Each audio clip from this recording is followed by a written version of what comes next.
माझ्या आयुष्यात असण्यासाठीच थँक्यू. क्या बात आहे. आणि सॉरी बोलायचं असेल तर कोणत्या गोष्टीसाठी?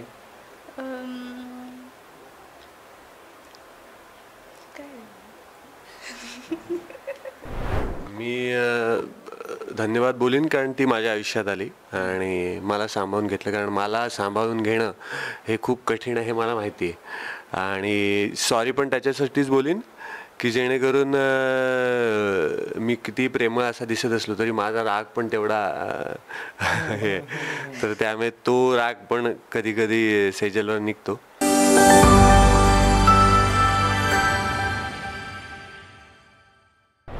दीपावली पाडव्याच्या निमित्ताने आपण अभिजित श्वेतचंद्रच्या घरी आलो आहोत. आपण खरंच खूप धमाल अशा गप्पा झाल्या. मी तर परत तेच वारंवार सांगेन की इंटरव्ह्यूसारखा इंटरव्ह्यू नाही झाला. मला आवडलं ते फक्त प्रश्न उत्तर आहे.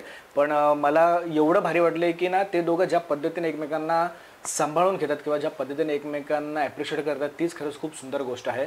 आणि असं तर त्यांना जाऊन देणार नाही. एक दीपावली पाडव्याच्या निमित्ताने रॅपिड फायर आहे आणि अभिजित आम्हाला बोलला आहे की आदल्या रात्री सेजल बोलली की बाबा इंटरव्ह्यूचं वगैरे तू करून घे पण रॅपिड फायर असेल तेव्हा माईक माझ्या हातामध्ये असणार आहे. तर आपण सुरुवात सेजल तुझ्यापासून करूया. घरातला बॉस कोण आहे? मी. वा. आत्तापर्यंत आपल्या पार्टनरकडून मिळालेलं बेस्ट गिफ्ट कोणतं? त्याचा वेळ. घ्या वा तेव्हा असं पार्टनरचं सिक्रेट टॅलेंट ते फक्त सेजललाच माहिती आहे. अजूनपर्यंत ते सेजल समोरच ते टॅलेंट अभिजितने तुला दाखवलं. असं एखादं कोणतं सिक्रेट टॅलेंट? खूप प्रेमळ आहे. वा. भांडण झालं की सगळ्यात आधी सॉरी कोण बोलतं? नाही, डिपेंड्स परिस्थितीवर. हां, म्हणजे खूप कमी भांडणं होतात, मतभेद असतात, त्यामुळे फार सॉरी बोलण्याची वेळ येत नाही. क्या बात आहे. दोघांपेक्षा सगळ्यात जास्त फुडी कोण आहे? दोघं तर आहात पण असं असतं ना की कुठे आपण प्रवासाला निघालो वगैरे थांबव, इकडे खायचं आहे, तिकडे थांबव, ते करायचं, असं कोण आहे? ॲक्च्युली दोघंही आहोत पण बरेचदा अभिजितचं डाएट असतं आणि माझ्या फील्डमुळे मी काही डाएट वगैरे ॲज सच पाळत नाही. पण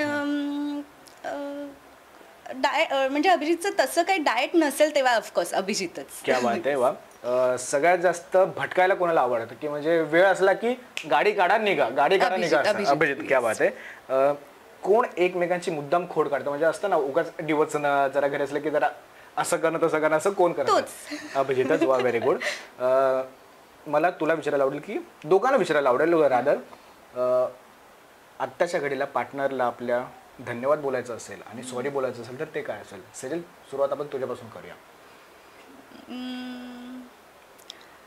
माझ्या आयुष्यात असण्यासाठीच थँक्यू.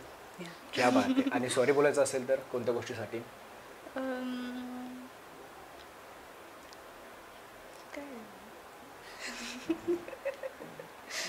बरं, तर मला तुला विचारायला की तुला जर सेजलला सॉरी बोलायचं असेल आणि तिला धन्यवाद बोलायचं असेल तर ते काय असेल? मी धन्यवाद बोलीन कारण ती माझ्या आयुष्यात आली आणि मला सांभाळून घेतलं. कारण मला सांभाळून घेणं हे खूप कठीण आहे हे मला माहिती आहे. आणि सॉरी पण त्याच्यासाठीच बोलीन की जेणेकरून मी किती प्रेमळ असा दिसत असलो तरी माझा राग पण तेवढा हे, तर त्यामुळे तो राग पण कधी कधी सेजलवर निघतो. त्यासाठी सुद्धा सॉरी. बरं, तर पार्टनरची दोघांची एकमेकांची आवडणारी सवय कोणती आणि ना आवडणारी सवय कोणती? म्हणजे असं असतं ना की प्रत्येक गोष्टी आपल्या पार्टनरची आवडत असत असं नाही. कधी कधी असं होतं अरे अभिजित हे कर रे तू आधी, किंवा तू अभिजित सेजल आधी हे करून घे. अशी कोणती सवय जी आवडत नाही? म्हणजे आपण कितीही समोरच्याला सांगितलं किंवा हे बदल जरा, हे बदल, पण तो व्यक्ती बदलतच नाही किंवा ती सवय त्याच्यानी बदलली जात नाही. अशी कोणती सवय असेल? तो जेवणाच्या वेळा नाही पाळत. अच्छा, असं का? मग कामाच्या निमित्तानं होत असेल. एक्झॅक्टली. कामाच्याच वेळी, घरी असं नाही, कामाच्याच ठिकाणी. म्हणजे त्याचं असतं की अरे स्क्रिप्ट आली आहे ना, मला आधी करू दे, मी बघतो नंतर खाईन बिन, असं होतं बरेचदा. अदरवाईज नाही. अशी कोणती सवय आहे जी सेजलची आवडत नाही तुला? आवडत नाही ना?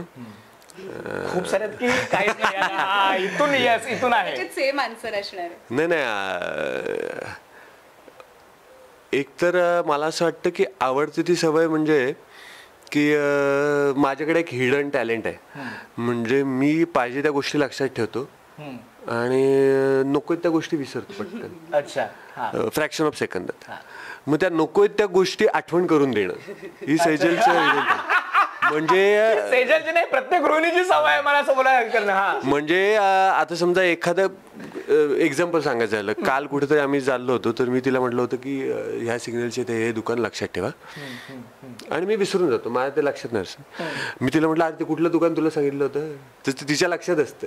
एकदम थुकरट असेल ते दुकानाचं नाव, गुरु कृपा काहीतरी नाव होतं ना, पण ते तिच्या लक्षात. तर मी म्हटलं कसं की तुला कसं काय एवढं लक्षात राहिलं. तर मला असं वाटतं ती सोबत असली ना की ह्या सगळ्या गोष्टी, माझं असं होतं कधी कधी असं होतं रे, कोणा पाहुण्यांकडे गेलं ना, एकतर तुला सांगायला आवडेल मला, मी यांच्या सासूरवाडी गेलो की म्हणतात हे खडूस आहे रे, हा येत नाही, दरवेळेला का होतं, फंक्शन अटेंड नाही करत, हा तर तो आकुडा असं वगैरे बोलतात. आता तू मला सांग, हिचा वाढदिवस होता तेव्हा मी आता फिल्मचं शूट करतो, मला हिच्या वाढदिवसाला हिच्या घरी येताना आलं रे, तर मी कोणाच्या तरी फंक्शनला कुठून वेळ काढू, बरोबर आहे ना. तर ते म्हणतात, तर नेसेसिटी असतं तिथे येतो, तो अटेंड करतो, नाही असं नाही, पण थ्रू आउट सगळे ऑफकोर्स नाही जमणार ना. हा, तर ते हे म्हणत असताना सुद्धा ती मला सांभाळून घेते. आणि वाईट सवय म्हणशील तर मला असं वाटतं की खातच नाही ती, डाएट माझं असतं पण खात ती नाही रे. त्यामुळे हे आहे, म्हणजे पॉझिटिव्ह चांगल्या गोष्टी आहेत की ज्या मला सतत लक्ष करून देत असते ती, आणि वाईट गोष्ट की ती स्वतःची काळजी घेत नाही, माझी आणि अर्शिवची काळजी घेता घेता. बरं, तर शेवटचा प्रश्न मला तुम्हाला विचारायला आवडेल की दोघांमधला असा कोणता गुण आहे जे अभिजितला वाटतं की सेजलमधली हा गुण मला पाहिजे, माझ्यामध्ये पाहिजे, आणि सेजलला असं कोणतं वाटतं की अभिजितमधला हा गुण माझ्यामध्ये पाहिजे. आत्ता एवढे वर्ष सोबत राहिल्यानंतर ना पार्टनर खूप जास्त प्रमाणामध्ये ना एकसारखे बनत चालतात ते दोघं. त्यांचे विचार जरी वेगळे असले ना तरी जेव्हा आपण सोबत राहतो ना कंटिन्यू, तेव्हा ते विचार ना सारखे व्हायला सुरुवात होतात. पण असं कोणती सवय किंवा असा कोणता गुण आहे जो तुला अभिजित मधला घ्यायला आवडेल? ही सो ऑनेस्ट, खूप काय बरोबर, ऑनेस्टच. येस. का म्हणजे तसं का? ऑनेस्टला आपण साधेपणा बोलू शकतो किंवा खरेपणा बोलू शकतो त्याच्यातला. येस. मग मी परत घेऊ. मला त्याचा खरेपणा खूप आवडतो. तो खूप खरा आहे, खूपच जास्त खरा आहे. म्हणजे फिल्टर बिलकुल नाही, अजिबात नाही, अजिबात. जर राग आला तर राग आला. हो हो.